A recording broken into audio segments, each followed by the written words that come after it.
Good morning, colleagues. The sixth meeting of the 56th session of the Commission on Population and Development is called to order. We will move to the next speaker that we have, next panelist that we have in this session. It will be Mr. Zohry. We will try to see the linkage, the strong linkage between the issue of education and migration in this presentation by Mr. Zohry. The question I have to you, Mr. Zohry, what is the relationship between education and migration in countries of origin and destination of migrants? And if you have any experience on the benefits as well as challenges in providing access to education for migrants, might it be benefits to the individuals or to the whole society and the challenges that's being faced? Mr. Zohry, the floor is yours. Okay, thank you very much. Well, actually, very glad to be with you today in this very important panel on population, education, and sustainable development. Migration is very important, one of the population dynamics with fertility and mortality. So actually, the relation between education and migration is two-way relation, where from one side, education may increase the propensity of migration. Migration is selective, and migrants are not a representative sample of their countries of origin. Usually migrants have characteristics that are above the average of their countries of origin. Hence, migration could be a form of brain drain for countries of origin and brain gain for countries of destination. But migration may be for education or for studying abroad. This may balance or substitute the brain drain, but many of migrants for education, in fact, don't return to their countries of origin and prefer to stay in the countries of destination. Moreover, and due to globalization and the rising needs for doctors, nurses, and IT professionals in global north, headhunting and unfair recruitment of such qualifications for the global north severely affect developing countries and deprive them from their brains. This phenomenon also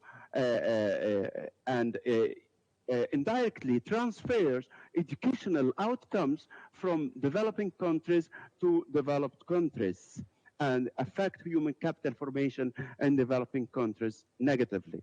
Examples from Ghana, the migration of doctors to the UK, or from Morocco also, the migration of IT professionals from Morocco to France and Belgium and other countries in Europe, the same case in Tunisia and Algeria. As for countries of destination, and if we are talking about labor mobility in general, it's important to recognize the contributions of labor migration to countries and with demographic deficit.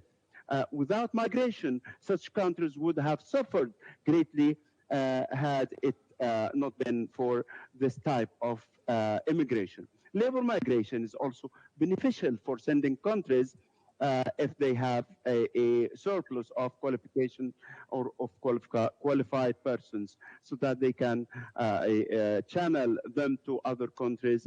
In this case, labor immigration may reduce pressure on a local labor market, of course, and increase unemployment rates. In addition, sending countries receive remittances from their labor migration abroad. Thank you.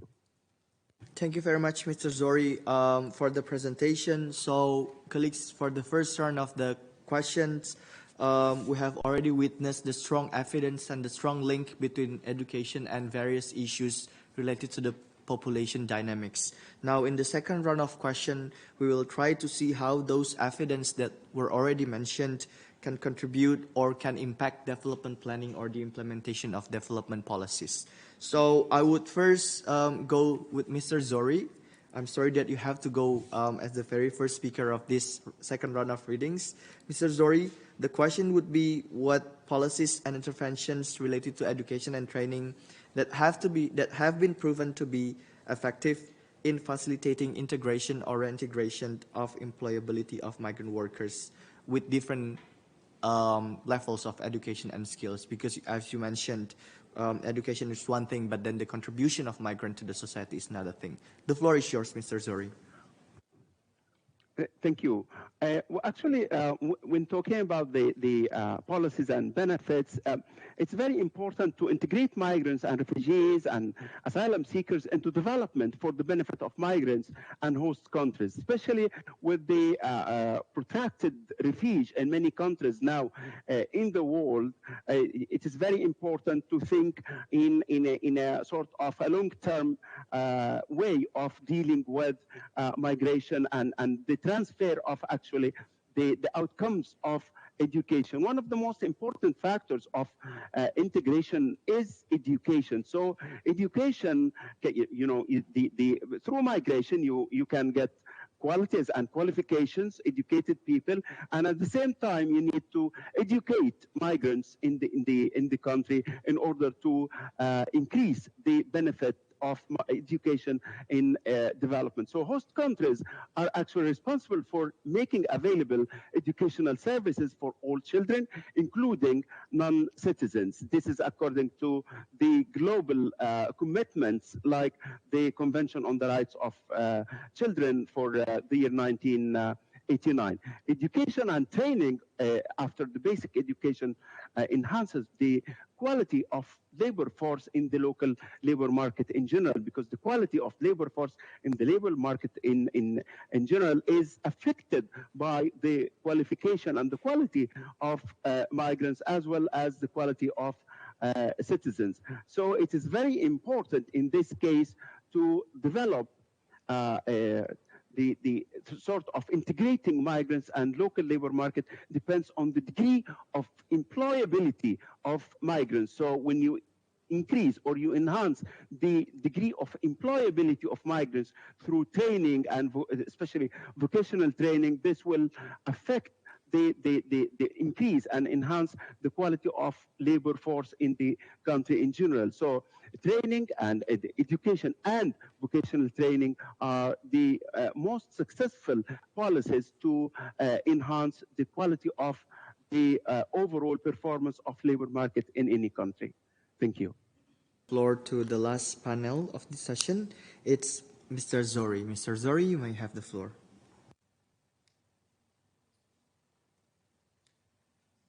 Direct questions because of the time. With respect to burden sharing and international cooperation, in fact, burden sharing is very important, and it is actually clear in the international instruments such as the SDGs and the Global Compact for Migration. The implementation is not to the level of countries' commitments, actually, with respect to providing assistance to migrants and to the countries that host a large number of migrants and refugees. Hence, I call for international community to show more level of solidarity with migrants and refugees in order to apply the famous slogan of the SDGs, leaving no one behind. By the way, expenditure on migrant children's education is part of burden sharing. So if there is no money, if there's no fund to cover the education of migrant children, the quality of education will not be up to the expected level.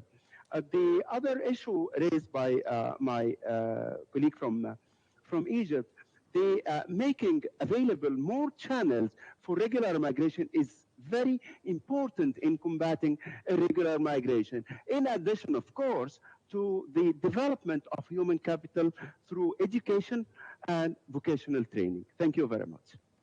Thank you very much, Mr. Zohry. Colleagues, that was the end of the session of this expert panel discussion. We will now... I thank all the panelists for their contribution and participation and presentation, as well as comments and questions coming from distinguished delegates, member states, and representative of civil societies.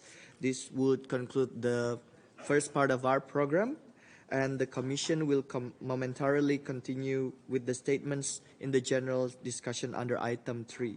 I briefly now pause the meeting to allow the podium to be rearranged. Thank you very much.